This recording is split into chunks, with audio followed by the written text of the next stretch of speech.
impactó tanto a la gente, que ustedes no se pueden imaginar la cantidad de correos y de mensajes que yo he recibido. Porque no es normal, no es habitual que todas las semanas nos visite gente de Melbourne, de Australia, que está al otro lado del mundo. Pero tengo una sorpresa para ustedes impresionante, que ni yo mismo me la creo. Cuando yo llegué a casa y ya me ha escrito 2 o 3 correos y me ha pedido el WhatsApp y hoy mismo vamos a comunicarnos con esa hermana, resulta que hay un ministerio evangélico, cuyo objetivo es construir iglesias, colegios, centros de rehabilitación, guarderías en el continente asiático y en Australia, Nueva Zelanda y toda esa zona del mundo. En este momento están construyendo 2 iglesias en Sri Lanka y han construido centenares de edificios. Me han mandado toda la relación de este ministerio. Esta hermana, que es de nuestra iglesia virtual del grupo número 1, lleva 15 años colaborando con este ministerio y dice que llevan años orando por tener un contacto con alguien de Australia, y el objetivo es ponerse en contacto con ustedes a la vez con su pastor o con quien sea, porque ellos están dispuestos a construirles una iglesia. Claro, yo decía, pues podría ser en Tenerife, ¿no? No, digo. Pero me dicen, no, solamente es en el continente asiático, en esos lugares. Digo, bueno, pues nada, ¿qué vamos a hacer? Esperaremos al otro.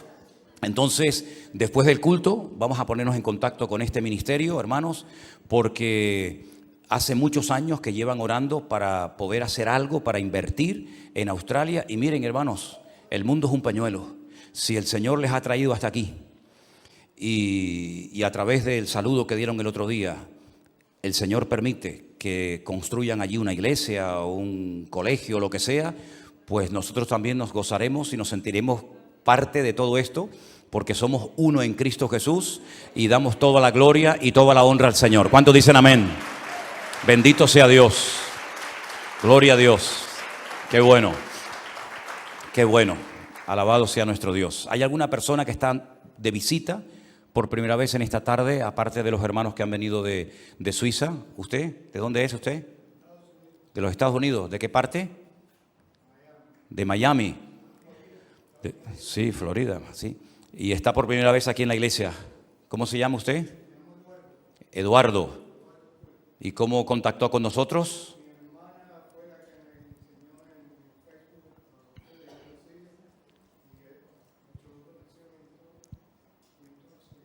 Su hermana le contactó con nosotros en Florida. Sí, gloria a Dios.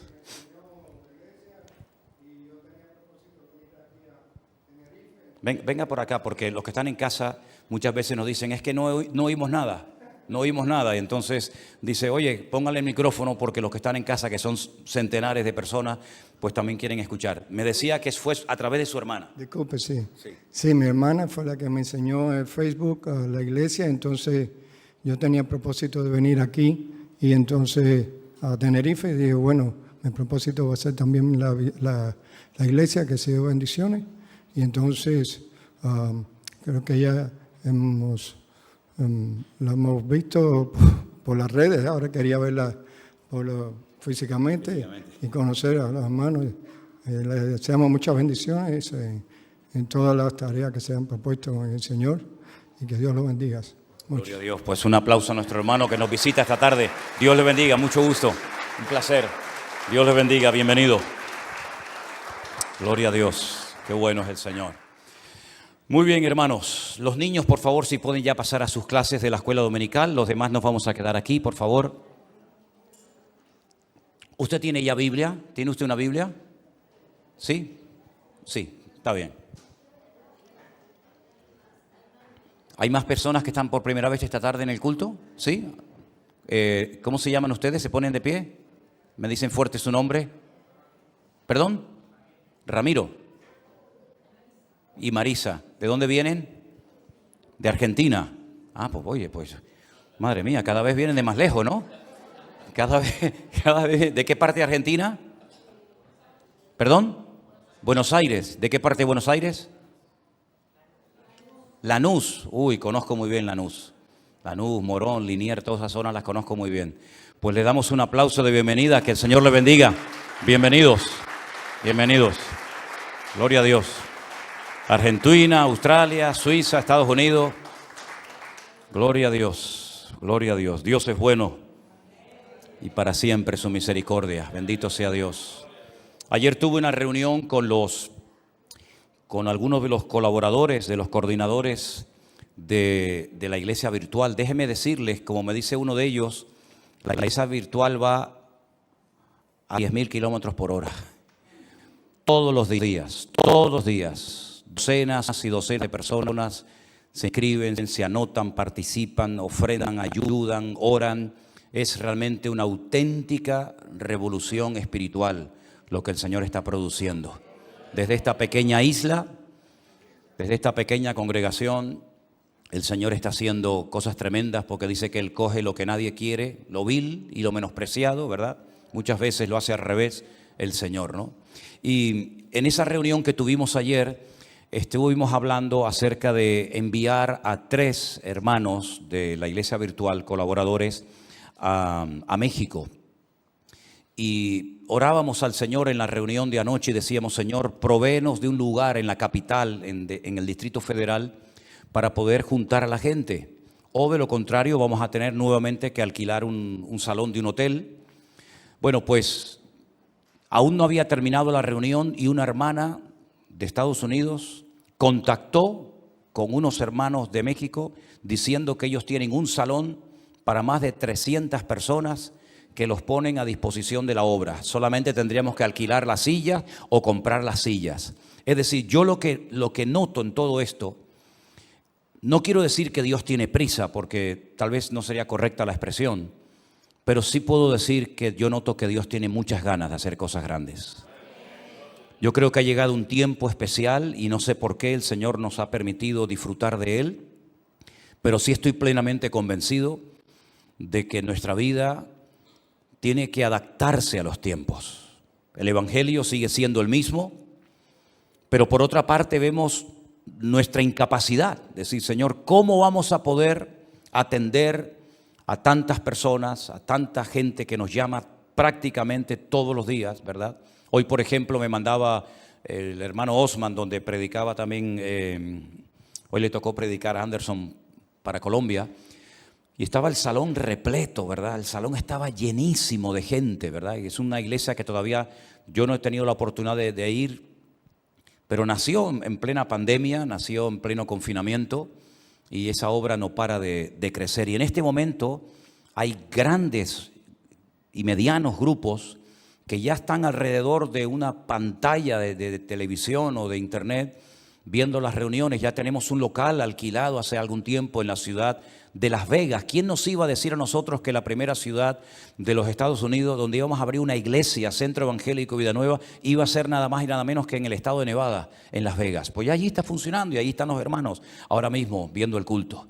Y en México, y en San Francisco, y en Bélgica tenemos un grupo grande de hermanos. No sé si les he contado esto, pero hay un grupo grande de hermanos. La inmensa mayoría de ellos son ecuatorianos, que son como 40 y pico, 50 personas. Dentro de poco vamos a tener que ir allí a viajar. Ya hemos contactado con Germán, que es nuestro colaborador en Europa. Él vive en Holanda, para comenzar también a planificar y hacer reuniones allí en Bruselas. Y es que la mies es mucha, mas los obreros son pocos. Pero aunque nosotros muchas veces podamos sentirnos incapaces de atender todo esto, hay alguien que sabe perfectamente cómo atender y cómo solucionar cualquier problema o cualquier dificultad que se presente. Y ese alguien lo conocemos personalmente, y es nuestro Señor Jesucristo. Denle un fuerte aplauso a Él en esta noche. Aleluya. Él sabe lo que tiene que hacer perfectamente. En la reunión que tuvimos anoche, en un momento determinado de la conversación, salió el pasaje de Juan capítulo 6, que yo los quiero llevar ahora para que lo lean conmigo. Juan capítulo 6 nos relata 2 grandes milagros que hizo el Señor Jesucristo. El primero, que va desde el versículo 1 hasta el versículo 21, encontramos la multiplicación de los panes y de los peces. Y también en ese capítulo encontramos palabras extraordinarias que el Señor Jesucristo le dio a sus discípulos y a las multitudes. Pero yo quiero leerles a partir del versículo 1 porque es una historia muy interesante y vamos a descubrir, yo creo que cosas muy lindas en esta tarde que nos pueden venir a todos muy bien. La historia dice así, Elena la ha leído según la versión de Mateo. Vamos a ver qué nos cuenta Juan acerca de la misma historia, del mismo milagro. Después de esto, Jesús fue al otro lado del mar de Galilea, el de Tiberias. Y le seguía una gran multitud porque veía las señales que hacía en los enfermos. Entonces subió Jesús a un monte y se sentó allí con sus discípulos. Y estaba cerca la Pascua, la fiesta de los judíos. Cuando alzó Jesús los ojos y vio que había venido a él gran multitud, le dijo a Felipe: ¿de dónde compraremos pan para que coman estos? Pero esto decía para probarle, porque él sabía lo que había de hacer. ¿Cuántos dicen amén? Él sabía lo que había de hacer. Felipe le respondió: 200 denarios de pan no bastarían para que cada uno de ellos tomase un poco. Uno de sus discípulos, Andrés, hermano de Simón Pedro, le dijo: aquí hay un muchacho que tiene 5 panes de cebada y 2 pececillos, mas ¿qué es esto para tantos? Entonces Jesús dijo: haced recostar a la gente. Y había mucha hierba en aquel lugar y se recostaron como en número de 5,000 varones. Y tomó Jesús aquellos panes y habiendo dado gracias, los repartió entre sus discípulos y los discípulos entre los que estaban recostados, asimismo de los peces cuanto querían. Cuando se hubieron saciado, le dijo a sus discípulos: recoged los pedazos que sobraron para que no se pierda nada. Recogieron pues y llenaron 12 cestas de pedazos, que de los 5 panes de cebada sobraron a los que habían comido. Aquellos hombres entonces, viendo la señal que Jesús había hecho, dijeron: este verdaderamente es el profeta que había de venir al mundo. Pero entendiendo Jesús que iban a venir para apoderarse de él y hacerle rey, volvió a retirarse al monte él solo. Me ha llamado mucho la atención que en los 4 evangelios que tenemos en nuestras Biblias, Mateo, Marcos, Lucas y Juan, los 4 evangelios relatan este milagro. Y eso es una gran ventaja, porque los datos que tal vez nos da uno, el otro los omite. Pero si los juntamos todos, tenemos mucha información que nos viene muy bien. Entonces, vamos a proyectar en la pantalla, para que ustedes puedan verlo juntamente conmigo, un gráfico donde ustedes van a ver algunos detalles, algunos datos, alguna información que nos dan los evangelistas acerca de este milagro. Miremos, por ejemplo, lo que nos dice, o los detalles más significativos de Mateo capítulo 14, donde se encuentra este milagro. Nos dice que este milagro se produjo después de la muerte de Juan el Bautista.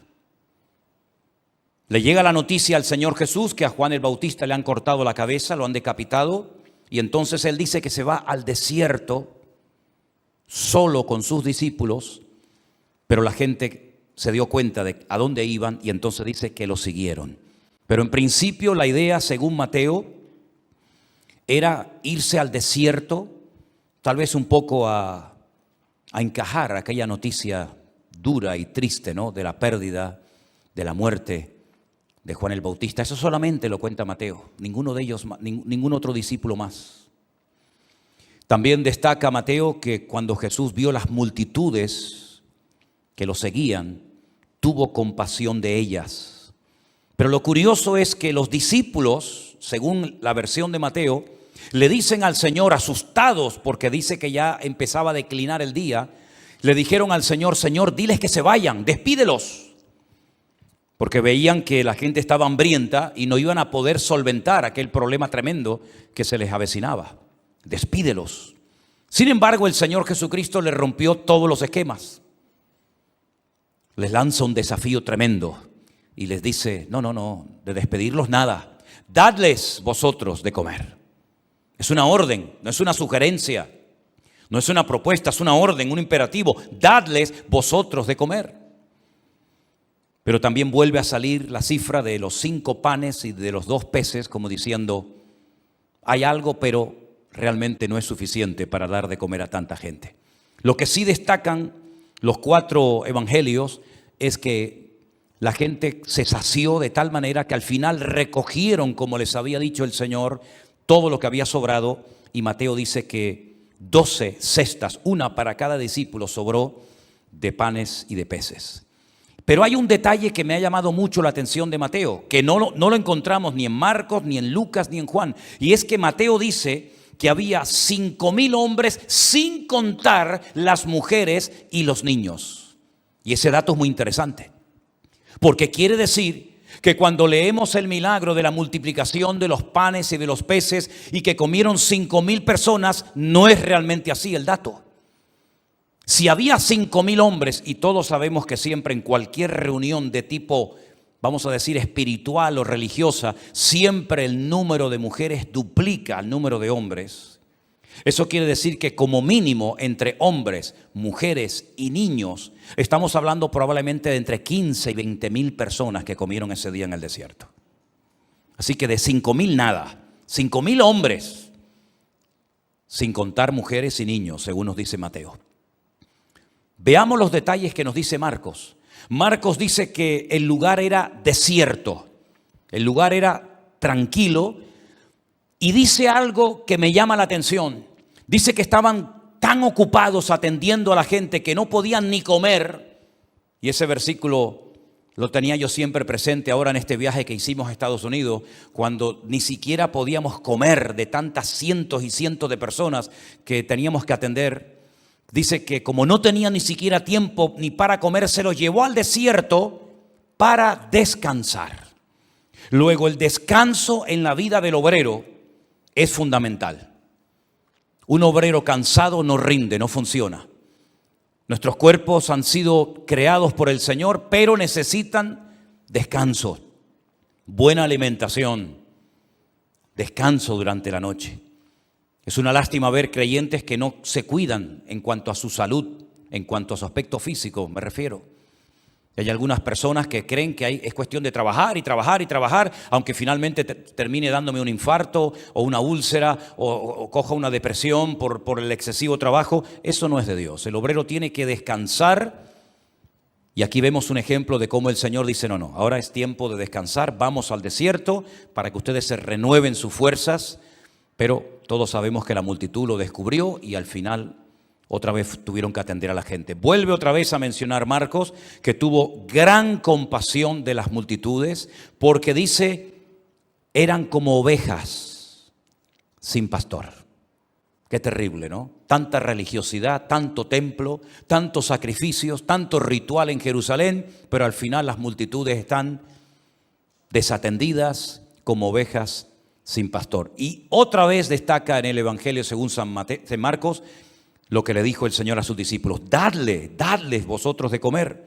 Y entonces sale una cifra, ahora sale por primera vez la cifra de 200 denarios. Es una moneda que no utilizamos nosotros hoy en día. Entonces, ¿a qué equivalen 200 denarios? Bueno, si una persona trabajaba un día, al finalizar el día, al caer el sol, al llegar el atardecer, se le pagaba el día de trabajo con un denario. Eso era la paga que recibía una persona por un día de trabajo, de sol a sol, un denario. Quiere decir que aquí estamos hablando de 200 días de trabajo, casi un año, y ellos dicen, según calcularon ellos, que ni 200 denarios serían suficientes para comprar tanta comida para estas miles de personas de las cuales estamos hablando. Y nuevamente vuelve a aparecer la cifra de 5 panes y 2 peces. Si vamos a Lucas y leemos el relato según este evangelio, nos dice que los discípulos le dijeron al maestro, despide a la gente Ellos se daban cuenta de que iba a haber un problema en cuestión de horas y le dicen al maestro, diles que se vayan. Nuevamente vuelve a aparecer la cifra o la orden de dadles vosotros de comer, la cifra de 5 panes y 2 peces, 5.000 hombres, pero ya sabemos, según el dato de Mateo, que 5.000 hombres sin contar mujeres y niños, y finalmente vuelve otra vez a aparecer las 12 cestas llenas de pedazos. Según Juan, según lo que hemos leído en esta tarde, me llama mucho la atención porque Juan es un hombre muy detallista. Y cuando relata cosas que el Señor Jesucristo hizo o dijo, hay cosas que Él cuenta en su evangelio que omiten los demás. Y por ejemplo, lo que me llama mucho la atención es la pregunta que el Señor le hace a Felipe. ¿De dónde compraremos pan para que coman estos? Y uno dice, ¿y por qué le hizo el Señor esa pregunta a Felipe? Otra cosa que me llama la atención es que generalmente en las historias del Nuevo Testamento suele aparecer mucho Pedro, Santiago, Juan, pero como que el resto de los discípulos están ahí como calladitos, ¿no? Como que no aparecen mucho en la escena. Sin embargo, en este pasaje, según Juan, aparece Felipe, que no suele aparecer mucho, aparece Andrés, que es el hermano de Pedro. Y en este caso la pregunta va dirigida a Felipe. Felipe, ¿de dónde compraremos pan para que coman estos? Y a continuación Juan, seguramente después de una conversación de esas íntimas con el maestro, dice, pero esto lo dijo para probarle. Porque él sabía lo que había de hacer. ¿Cuántos dicen amén? Qué hermoso es saber que no importa la situación en la que yo me encuentre hoy por hoy, el Señor sabe cómo se resuelve esa situación. Y tú dices, Señor, pero es que esto es imposible. Para ti es imposible. Pero para Dios no hay nada imposible. La pregunta no surge de la duda, no surge de la preocupación. Dios mío, pero ¿y ahora qué hacemos? Teníamos que haber despedido a la gente hace rato y no lo hemos hecho. No. La pregunta no nace de esa inquietud. La pregunta nace de un deseo de probar la fe, de probar a Felipe a ver qué dice. Y entonces la respuesta de Felipe es muy interesante porque dice, 200 denarios de pan no bastarían para que cada uno de ellos tomase un poco. Es decir, que aunque tuviésemos dinero, el problema tampoco podríamos resolverlo. Luego hay problemas en la vida que el dinero no puede solucionar. ¿El dinero es malo? No, en absoluto. De hecho, la palabra dinero aparece en la Biblia. El dinero no es malo. Lo que es malo, según la Biblia, es el amor al dinero. Pero el dinero no es malo. Cuando se utiliza correctamente, cuando no nos domina, sino que lo utilizamos como un instrumento. Cuando no somos esclavos del dinero, sino que Él es nuestro esclavo y yo soy el que ordeno, ¿verdad? Según las directrices que me indica el Señor. El dinero necesario para poner gasolina en los coches, para alquilar locales, para comprar sillas, para viajar, para tantas cosas en la vida. Lo malo es cuando la gente piensa que el dinero es lo más importante en la vida. Y en este caso, aquí encontramos un ejemplo de que ni siquiera 200 denarios darían para que cada uno comiera un poco de pan. Luego, primeramente vemos cómo el Señor prueba a Felipe. Y mi pregunta es, ¿y tú no crees que hay situaciones por las cuales el Señor puede permitir que pasemos para probar nuestra fe? ¿O es que solamente el Señor probaba a la gente de la Biblia y hoy en día el Señor ya no prueba a nadie? Te recuerdo algo que dije el jueves. El Señor es inmutable. Él es el mismo ayer, hoy y por los siglos. Él probó, prueba y probará a sus hijos cuando quiera y como quiera. Y no tiene que pedirnos permiso ni decirnos que lo que nos está pasando es una prueba. Porque como dije en una ocasión, y se enseñó desde este mismo púlpito, una de las características de que estoy siendo probado por el Señor es que no entiendo lo que me está pasando. Porque si lo entendieras, entonces ya no es una prueba. Así que date cuenta, es como si le sacáramos una radiografía a las características de las pruebas divinas, y entonces una de las características es que no entiendo lo que está pasando. Pero no te preocupes, te vuelvo a decir lo que dice la Biblia. Él sabe lo que tiene que hacer. ¿Cuántos dicen amén? Fue una prueba para Abraham sacrificar a su hijo. Fue una prueba para David ir a pelear contra Goliat. Son muchas pruebas las que podemos atravesar a lo largo de nuestra vida, que nos pueden producir un cierto temor. Pues sí, nos pueden producir, no sé, no una desconfianza, pero decir, Señor, ¿y cómo puedo resolver esta situación? Pues también. Pero no te olvides que en cualquier situación y lugar en el que te encuentres, el Señor siempre tiene la respuesta correcta para tu problema y para tu prueba. ¿Cuántos dicen un fuerte amén? Así es. Ahora fíjate qué interesante. 5 panes y 2 peces, dice que los encontró Andrés. Ese es otro dato que no nos da ni Mateo, ni Marcos, ni Lucas.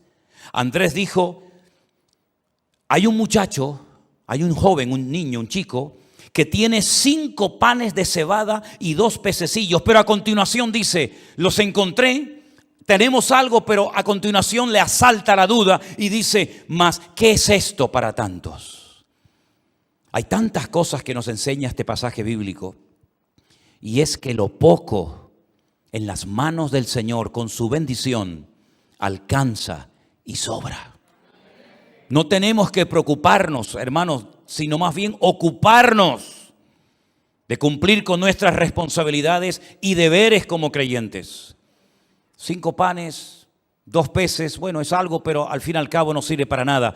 Mire, personas pequeñas, escuchen esta frase, no es mía, la he leído de un libro, ¿sí? Pero me llamó la atención y se la quiero compartir a ustedes. ¿Puedo, no? Sí, gracias.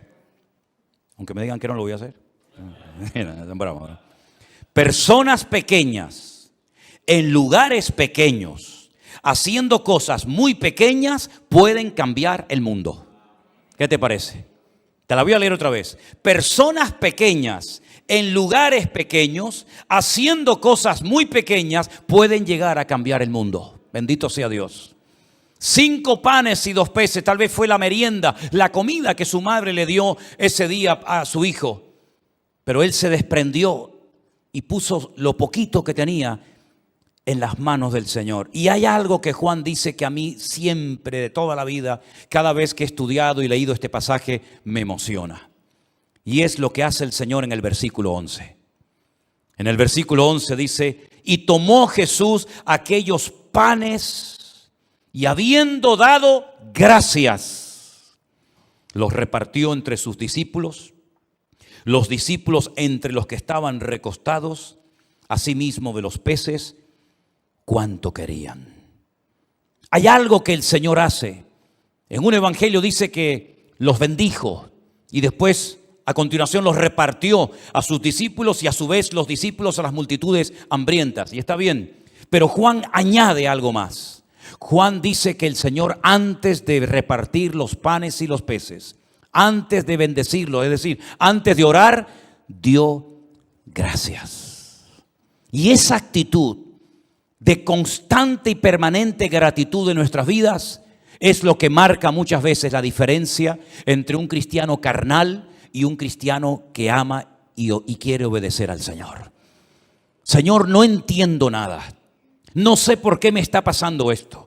Señor, no sé por qué me he metido en esta situación. No sé cómo empezó ni cómo va a terminar todo esto. Pero Señor, en medio de mi dolor, en medio de mi valle de sombra y de muerte, en medio de mi tormenta, yo te doy gracias.